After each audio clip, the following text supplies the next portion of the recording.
Mas agora vamos dar início à rica programação do primeiro Cotton Day, com a primeira palestra do Breno Queiroz, presidente do Comitê de Logística da ANEA, Oportunidades e Desafios Logísticos para a Exportação de Algodão pelo Porto de Santos.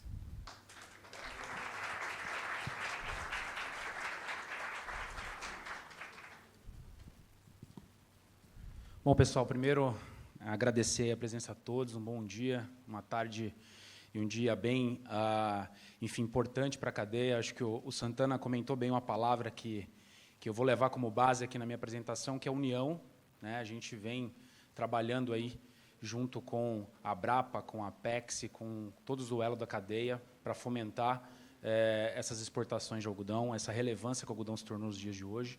E, logicamente, que agradecer às autoridades aqui presentes, parceiros, colegas de trabalho, nosso presidente Miguel Fausto, por possibilitar essa oportunidade de mostrar um pouquinho de um assunto que é, talvez, redundante, né? Desafios, acho que a gente já tem um tempo que a gente está enfrentando, e não só o mercado de algodão, como todo o mercado de exportação e importação a nível Brasil. O Brasil vem crescendo muito em várias frentes, mas que não deixa de ser super importante a gente mostrar os números, mostrar um pouquinho do ponto de vista dos exportadores de algodão e de que maneira a gente consegue, em conjunto, atuar com essa união e conseguir aí, ter essa perpetuidade de manter o Brasil como o principal exportador e comercializador de algodão mundial, né? Aconteceu esse ano, mas a gente tem vários desafios e oportunidades que a gente precisa endereçar para que a gente possa se tornar aí, um exportador, um player pleno nessa cadeia mundial, que cada vez mais a concorrência acaba sendo um pouco bem mais difícil.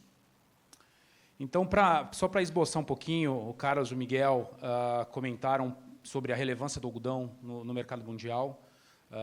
A gente teve aí uma evolução muito grande, desde os anos 90 até os anos atuais, no incremento tanto de área, né, uma redução de área no geral, que, logicamente, demonstra o potencial produtivo e tecnológico da nossa área, enfim, dos produtores de algodão aqui no Brasil, e que mostra que isso está em constante evolução, né? A gente sempre tem espaço para evoluir, e o mercado, como um todo produtivo, vem fazendo o trabalho de casa de uma maneira 100% assertiva, que é prover a qualidade, poder padronização e sempre ter esse incremento aí de melhoria contínua na parte produtiva, né? A produtividade também, ao longo do tempo, junto com as novas tecnologias, aumentou bastante, o que colocou o Brasil nesse patamar de entre os principais produtores, o terceiro maior produtor mundial de algodão e, atualmente, o maior exportador mundial de algodão, e com qualidade, enfim, com assertividade nesse sentido.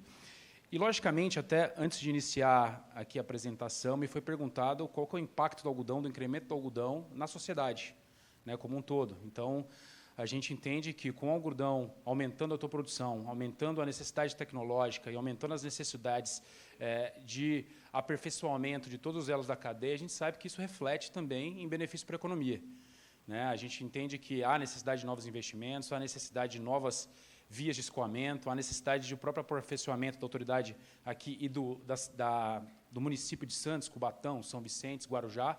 Acho que o mercado de algodão influencia beneficamente esse aprendizado e esse incremento sociocultural e também econômico da região que a gente tem atuação, né? Alguns números, isso, o pessoal da Abrapa está fazendo excelente trabalho através da iniciativa Cotton Brasil, como mencionaram, uma parceria entre a ANEA, a Abrapa e a Apex para fomentar o algodão brasileiro. E a gente vem demonstrando alguns desses números nas mesas redondas que a gente vem fazendo, nas missões que a gente vem fazendo no mercado consumidor mundial, e que tem sido bastante assertivo, né?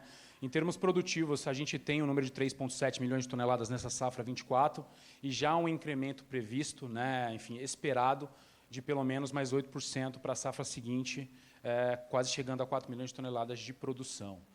Quando a gente vê a distribuição dessa produção, a gente entende que o mercado interno se mantém mais ou menos estável em 720 mil toneladas.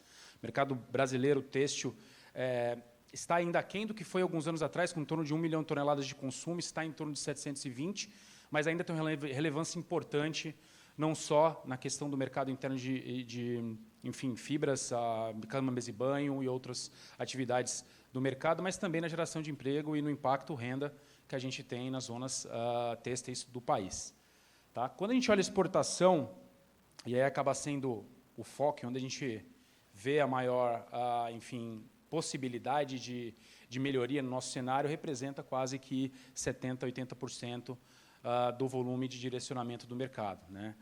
Então, a gente vê aí nessa safra 24, 25, que acaba em junho do ano que vem, um potencial de chegar próximo a 2,9 milhões de toneladas exportadas. O Santana mencionou entre 120 e 125 mil contêineres de 40, 240 mil TEUs, o que tem relevância no mercado, né? Então, juntamente com outros produtos, café, açúcar, algodão, entra aí como um dos principais produtos exportados a nível Brasil, o que mostra, mais uma vez, a relevância e a necessidade de a gente continuar o diálogo e o aprofundamento em questões que possam melhorar a competitividade do algodão a nível nacional.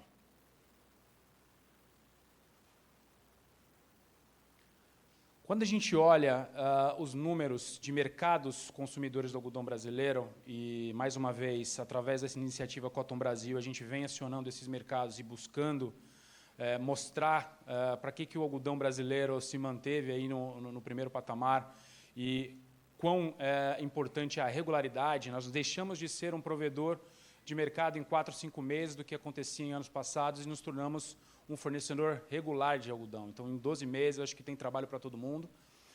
Mas parte disso passa de a gente atender os principais mercados, que hoje mais de 80% estão aí no mercado asiático. Tá? Então, na safra 23, que nós consideramos o período de julho a junho, ou de julho a junho do ano subsequente, a gente teve a China, nessa safra passada, com mais de 50% de relevância nas importações de algodão brasileiro, né? Como o Carlos apontou, representamos hoje 29%, 30% da exportação de algodão mundial. E esse ano, até o momento, mês de setembro, né, de julho até setembro desse ano, a gente vê uma maior capilaridade de destinos, o que mostra que a demanda na China teve algum reflexo em desvantagem em relação ao que nós tínhamos anteriormente, mas também mostra a competência dessas ações que a gente está fazendo para os outros mercados que, historicamente, o Brasil não tinha ainda tanta relevância. Os Estados Unidos e outros competidores tinham uma maior entrada nesses mercados. Então, através dessa iniciativa, no qual nós conseguimos mostrar ao algodão brasileiro o que está sendo feito para melhorar tanto a questão de produção, qualidade e, mais recentemente, também a BR-Log, que o pessoal da Abrapa vai comentar um pouquinho a mais sobre o que é o ABR-Log, qual que é a certificação, o que ela vem para endereçar em termos de questões operacionais e de qualidade. A gente vem entrando, sim, em novos mercados e tendo uma relevância um pouco mais de maior capilaridade, o que é interessante, porque aí também estamos menos sujeitos a disparidades econômicas, políticas que estão acontecendo atualmente no mundo. A China continua ainda sendo o principal parceiro do algodão em termos mundiais, mas é importante que a gente também consiga atingir e absorver esse share aí de aderência do mercado em relação aos nossos competidores. Porto de Santos, historicamente, porto mais representativo dentro da cadeia do algodão, né? Historicamente, quase 100% das operações são executadas através do porto, que mostra o conhecimento, que mostra toda a importância que o município os municípios da Baixada Santista dão para a cadeia do algodão. O entendimento de toda a cadeia, logicamente, ele é muito importante, tem um nível elevado de entendimento do que requer o mercado de algodão, peculiaridades de qualidade, necessidades fitossanitárias, necessidades de ter o DNA de cada fado sendo entregue para o cliente no momento correto, da maneira correta. E o Porto de Santos ele tem esse conhecimento, né? A gente já vem aprendendo um com o outro, mas ainda há espaço para desenvolvimento, há espaço para a gente melhorar em todos os elos da cadeia nesse sentido. A partir do ano de 2023, né, a gente teve o incremento produtivo, incremento de exportação e, naturalmente, a gente tem uma maior capilaridade e a busca por diferentes vias de acesso, né? Nominalmente, logicamente, o Porto de Santos continuou e continuará sendo o porto de maior expressão, até pelo seu tamanho, pela sua estrutura e pelo nível de assertividade, apesar dos problemas enfrentados.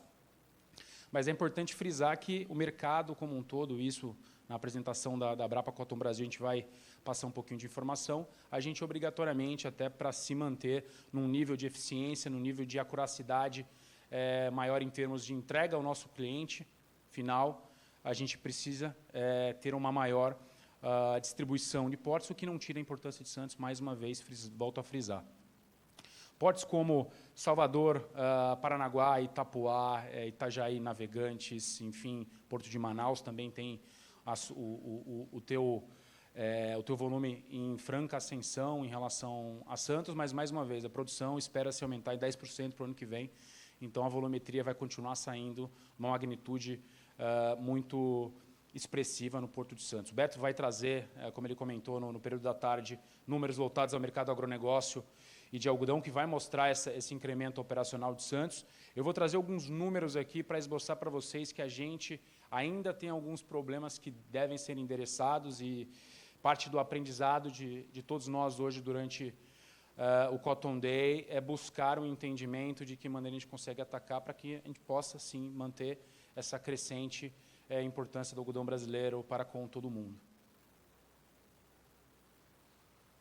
Relevância em termos monetários, né? Hoje, se não me engano, 3h30 da tarde, a gente deve ter o fechamento do mês de outubro em termos de volumetria. A gente, até o momento de julho até setembro, exportou basicamente 430 mil toneladas. Acho que o número de outubro deve chegar acima de 220, 230 mil toneladas, próximo a 700, o que é um patamar aquém do que nós esperávamos em termos de volumetria. A gente tem um potencial de fazer além disso, já exportamos 370 mil toneladas em safras anteriores. Então, os motivos eles são vários e eu vou explicar. Mas esse valor aqui é de fonte do Ministério do Desenvolvimento, ele vem mostrar a relevância do algodão brasileiro em termos monetários para a balança comercial.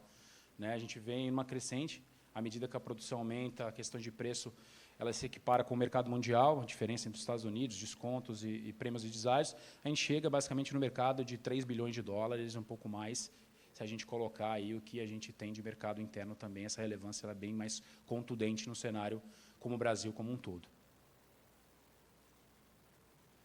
Bom, entrando na parte de desafios, e aí, logicamente, a gente tem que tirar daqui oportunidades de evolução da cadeia do algodão como um todo, acho que é importante trazer alguns números, mais uma vez, do ponto de vista de nós exportadores, tradings, produtores no âmbito de exportação, para que a gente possa ter aí uma discussão, um diálogo e buscar esse aperfeiçoamento de todos os elos da cadeia em conjunto. Tá?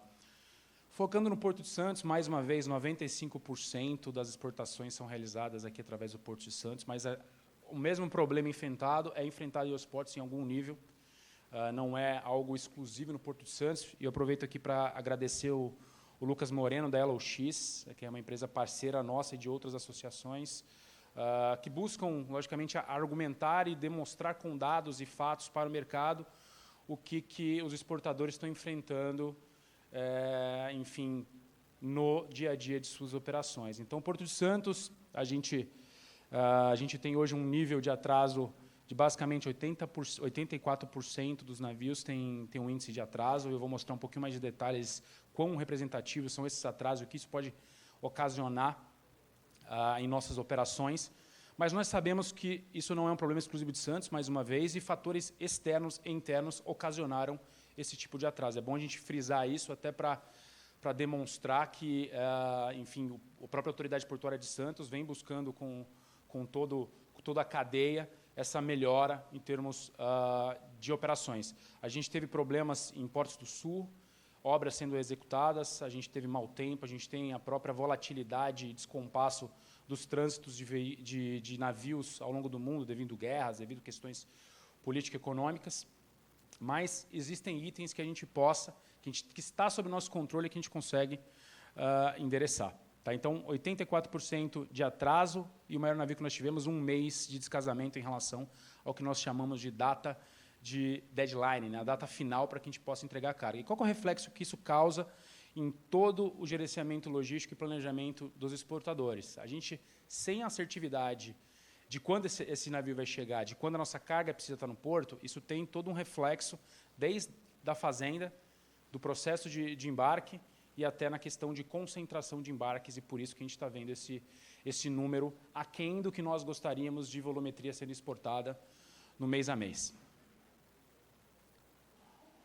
Bom, alguns números que a gente também vem avaliando todos os portos brasileiros, logicamente com foco em Santos, mas hoje em dia o mercado consegue entender quais são as variações diárias, mensais e semanais por armador, por terminal, por porto de origem, para que a gente possa entender e programar com mais assertividade todas as etapas do processo, né? A gente vê que é algo relevante em todos os portos brasileiros, por isso que a gente tem alterações numa maior magnitude, principalmente no final de 2023 para o ano 2024, né?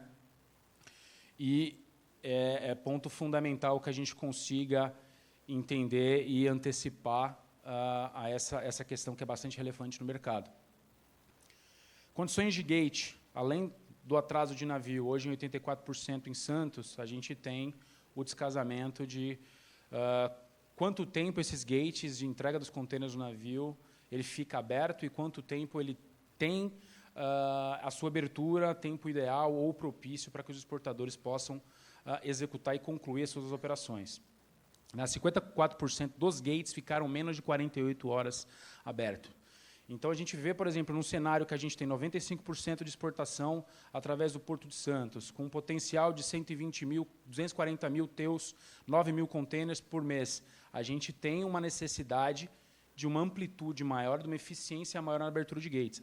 Nós entendemos que o atraso de navio, as condições macro, enfim, mundiais que nós estamos enfrentando, têm o teu peso nessa ineficiência dos gates, mas nós entendemos como mercado que ainda falta um pouco mais de prover a previsibilidade ou um nível de acuracidade melhor para o mercado, porque aí nós conseguimos trabalhar inteiramente, replanejar nossa cadeia logística de escoamento e também beneficiar um incremento nas exportações no mês a mês. Bom, um cenário de abertura de gate, a gente vê enfim, priorização de segunda e terça, com mais ou menos quase 30%, 35% de toda a divisão que nós temos de atendimento. E quando nós olhamos principalmente no cenário de o horário de abertura dos gates, a gente vê uma concentração muito grande na disponibilização durante a noite, o que tem o seu motivo, tentar fugir dos principais fluxos urbanos, né? O Porto de Santos tem as suas convergências com a sociedade, com as vias de acesso de carros dos habitantes normalmente, mas também a gente tem uma concentração e uma menor distribuição nessas disponibilizações da chamada janela de entrega dos nossos contêineres. Então, o que isso causa no mercado? Primeiro, uma competição quase que desleal pelos agendamentos. Muitas vezes, o exportador ele não tem a possibilidade de agendar 100% da tua nomeação, ou tem que entregar de maneira parcial, e isso incrementa, logicamente, retrabalho das equipes, aumento de custos. Então, nós precisamos atacar, e há um trabalho sendo feito, e a ANEA está encabeçando isso junto com a Cotton Brasil, de conversar com terminais, de trazer os armadores para uma discussão um pouco mais relevante nesse sentido. Inclusive, estava falando que o senhor pagou, a gente tem já na virada do ano fazer uma reunião ou até um endereçamento mais específico para esses temas, além dos que já estão sendo tratados, mas é super importante entender que existem tópicos e pontos dentro da gestão logística que podem ser aperfeiçoados, que a gente consiga, dentro de um cenário que a gente não pode controlar, alguns itens que a gente ainda consiga incrementar esse volume de exportação, olhando aí a tendência de aumento para os próximos anos. Isso pode ser feito agora e não há necessidade de esperar projetos mais robustos e que demandam mais tempo para a gente possa executar, é algo de curto prazo.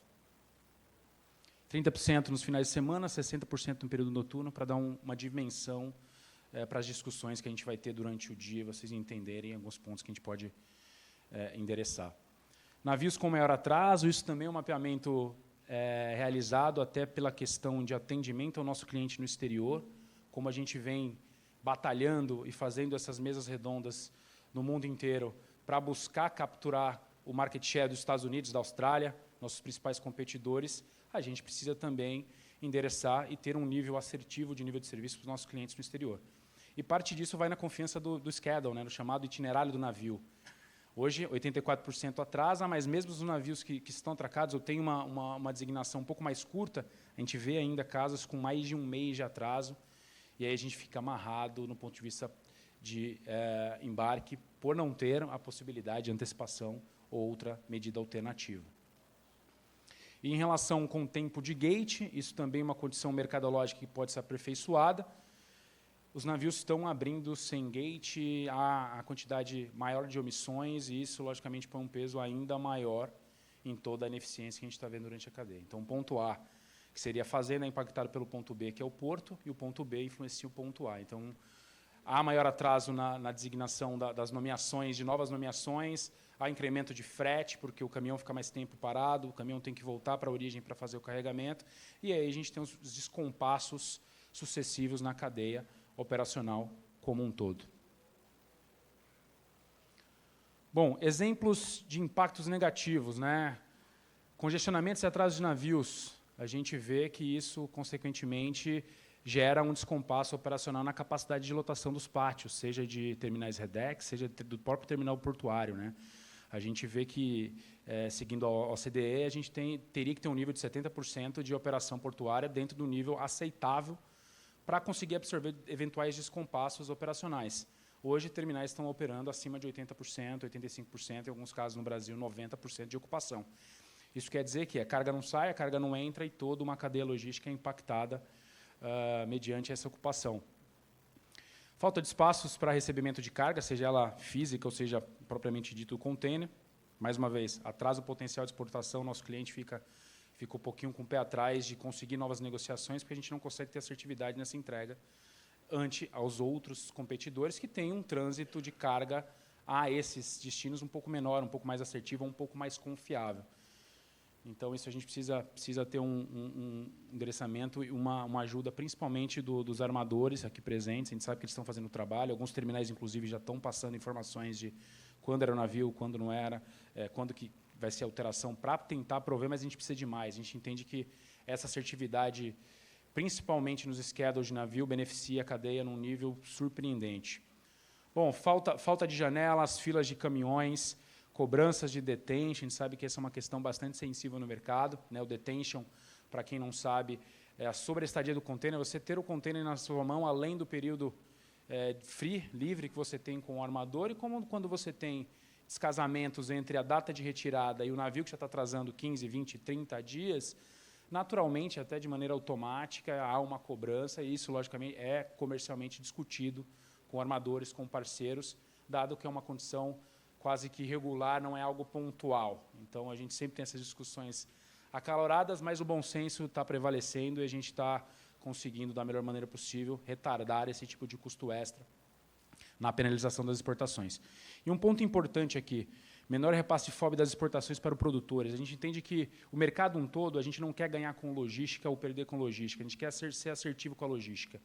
Isso quer dizer da gente conseguir precificar e realizar uma compra ao produtor, uma venda para o destino, de uma maneira que repasse que realmente a logística está sendo executada, né? Para que o mercado em si, de uma maneira econômica, consiga se arbitrar, e aí o benefício não é na logística, é numa troca de mercado.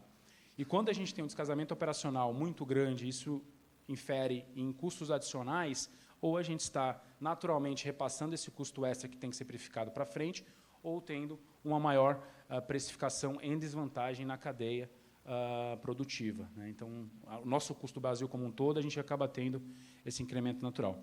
E algum desequilíbrio de fluxo de caixa, não só para a parte produtiva, mas também para a parte dos nossos clientes lá no exterior. A gente tem clientes no qual requerem crédito, carta de crédito. Então, se a gente não tiver assertividade no atendimento dessas operações, a gente também gera um problema econômico-financeiro para essas contrapartes. Bom, além disso, a gente entende que a resolução e as oportunidades que nós temos hoje, elas são variadas, né? Não existe um único motivo que a gente possa falar, vamos atacar esse motivo e vamos resolver o problema da ineficiência logística portuária e da cadeia como um todo. Então, a gente entende que alguns pontos podem ser realizados já no curto prazo. Um deles são o aumento da comunicação, uma maior confiabilidade em prover uma antecipação em relação às alterações de schedule. A gente entende que tanto o terminal quanto o armador poderiam, de alguma maneira, melhorar o nível de acuracidade nessas informações, poder ter a informação dentro de casa. E, além disso, também a gente ter um pouco mais de previsibilidade. O STS 10 foi algo recente que aconteceu, de quais são os investimentos, não só na parte de capacidade portuária, né, capacidade de terminal, mas também em questões que tangem ao acesso apropriado, ao investimento em novas ferrovias, e isso não é só limitado ao Porto de Santos. A gente entende que ainda há ineficiências de acesso, ineficiências de enfim, impostos para motoristas, a própria ferrovia, investimentos que demandam mais tempo, que a gente precisa tomar uma decisão hoje.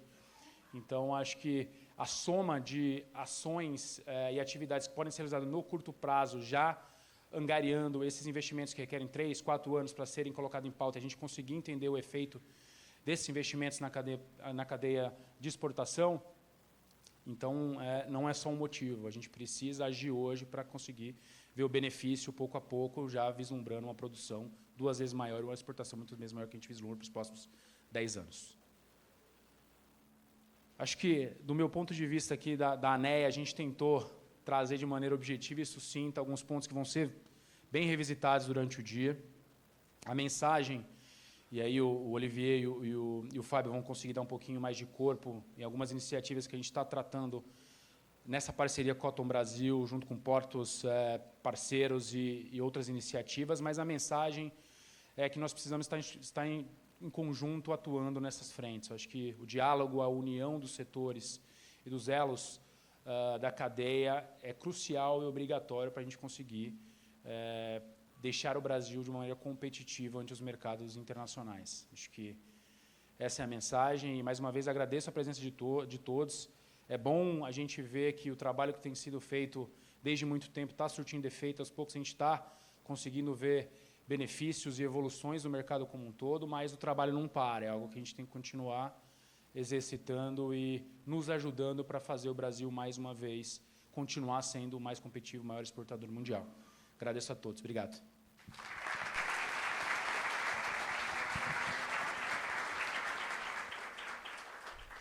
Parabéns, Breno. Obrigada.